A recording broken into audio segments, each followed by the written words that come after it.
Hey everybody. It's now Thursday evening. It's a day after I removed the dead puffer from the tank.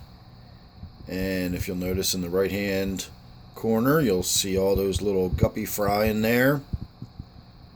So I'm wondering if that puffer's death didn't have anything to do with the guppy releasing more babies. If I understand it correctly, the female can hang on to sperm for very extended periods of time. I've heard all the way up to her entire lifetime. And I knew I had a pregnant female in here.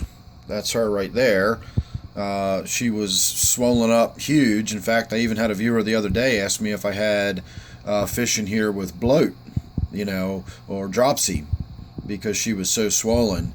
And she was just swollen up with fry.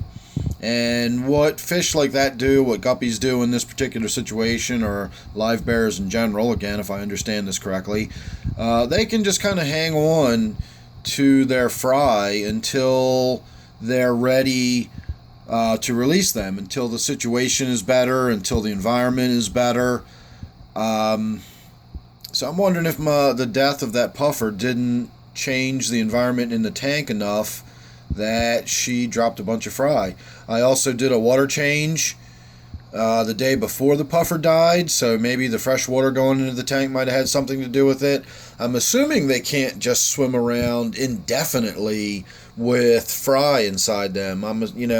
Maybe they might be able to store the sperm indefinitely or for very long periods of time, but I believe once they've actually used that sperm and have generated little fry, they are live bearers, they do give live birth. These are not eggs we're talking about. They have little baby fish in them. They get pregnant, and at some point they're going to have to release those fry.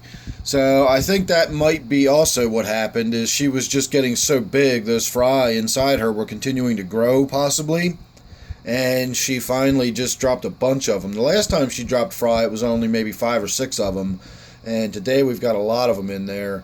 So I'll let them grow up a little bit. We'll see what happens. They'll probably wind up getting put in another tank somewhere, and ultimately, unfortunately for them, they will probably just wind up being fish food in another tank. But they do make really, really good, healthy fish food, an all-natural treat for somebody. So we'll see what happens. If I've got anybody close by that wants some baby guppies or something, maybe I can give them away, or who knows. We'll see what happens. But this was just going to be a quick update. I'm also probably going to do a quick update on my snakeskin gourami today.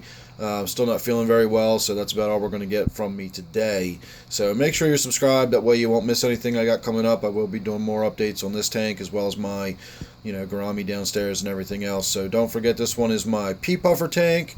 Thanks again for watching. I'll see you real soon in the next one.